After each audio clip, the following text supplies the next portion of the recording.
while we're on the topic of totalitarianism, I did want to talk about the clap, and I'm not talking about gonorrhea or whatever. I'm talking about during COVID, there was this grassroots. I don't know how actual grassroots and astroturfed it actually was, but there was a thing where it was called Clap for Our NHS, and it was on a Thursday evening at 8 p.m. Everyone would go and stand outside their houses and clap and cheer for the NHS. I've got a clip for us to watch, which I think it's like 3 years in hindsight, you kind of see it for what it is.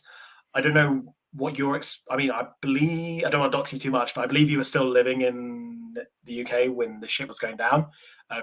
Yeah, I was there for the start. I was there for the start of when COVID broke out, and then I went back a few months after. So I would have been there for like the first year of COVID, and I was in the UK for the original moment of COVID eruption. And so pretty much every place where I lived in that time, every like neighborhood I knew would do this thing at 8 o'clock. I was able to resist complying.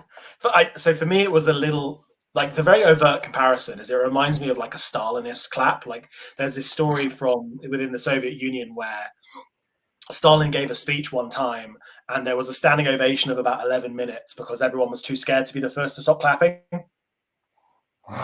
And from what I saw in my like real life of people close to me like family and friends who I saw doing this thing, they were always worried about being the first people on the street to stop clapping. Really? Yes. Fucking hell. You don't want to be the first person to stop clapping, do you? Just don't start. I mean, did you ever? Don't play the game. Did you ever? I know, yeah.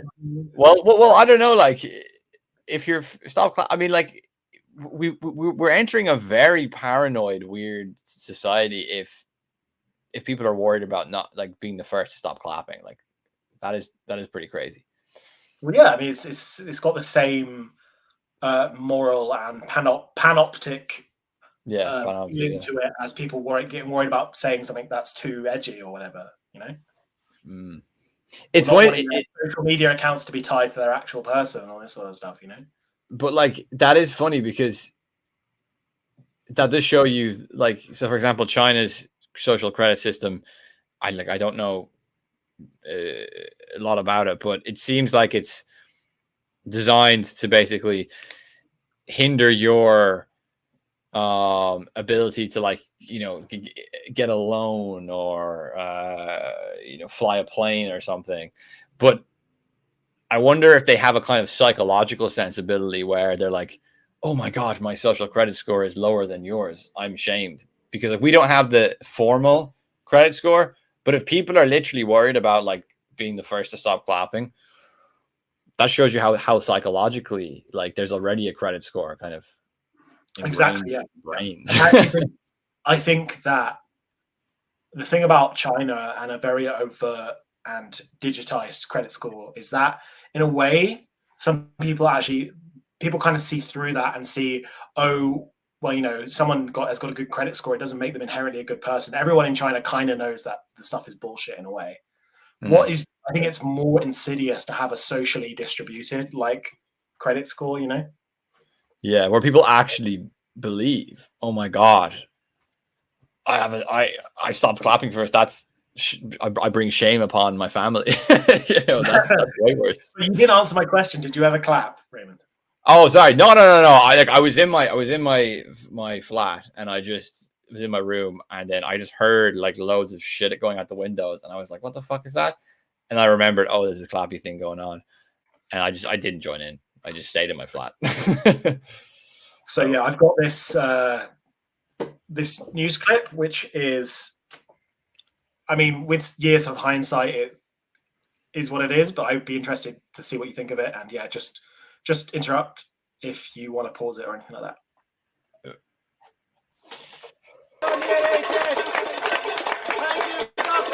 It was a moment the country came together to say thank you to those who take care of us. That woman was crying.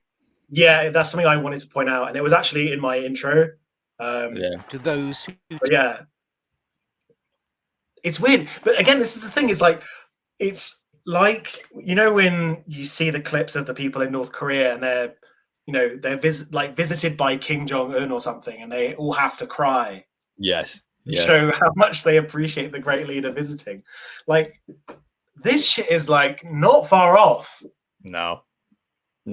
And also you have the thing there of like, are they just cynically doing it for practical reasons, or do they really believe it? I'm sorry, but this But she believes it. Is totally into this. Yeah. She buys completely into this. Because there's no immediate like punishment for just staying in your room. You know what I mean? So it means that she believes it. But now people know we're bad people, Raymond, because we've admitted that we didn't go and clap for our NHS. Yeah. And this is the thing, right? It's like, yes, okay, it would be very easy for you and me just convenience or a happy life, just go outside and clap. But I think a lot of this stuff is not as inane and banal as it's made out to be. No. I really don't think so. And this is I think the same people who are just saying, oh, it's just to show appreciation, or oh, it is what it is. They're the same people who would go along with the Milgram experiment, for example, which is the experiment where they would tell someone to apply increasing like electrical shocks to someone if someone in authority told them to do so. Yeah. And there's also something about clapping, which is it fits the whole emotional synchronization thing, because it's not, you know, it's something that it's a stupid physical gesture that you don't really think about. Like at the end of a play or whatever, a speech, you know, you just do it, you know, like, because it's weird. Well, it taps into something deep and biological in us as well, clapping specifically. This is why seals clap when they're happy, and it's why chimps clap when they're happy. It is exactly the same thing. We are in a zoo and we are clapping. That might be the most like convincing theory of why we're here on Earth. We could just be like a big zoo for aliens that are watching. No, like yeah. Well, they're no. like, oh, what are we gonna do this month? I'll watch. Hey, if I you know, give them all this PPE, I bet they'll put it on. Yeah, if I clap, they'll give me some food. Yeah. Or we are the aliens and we've put ourselves into the zoo.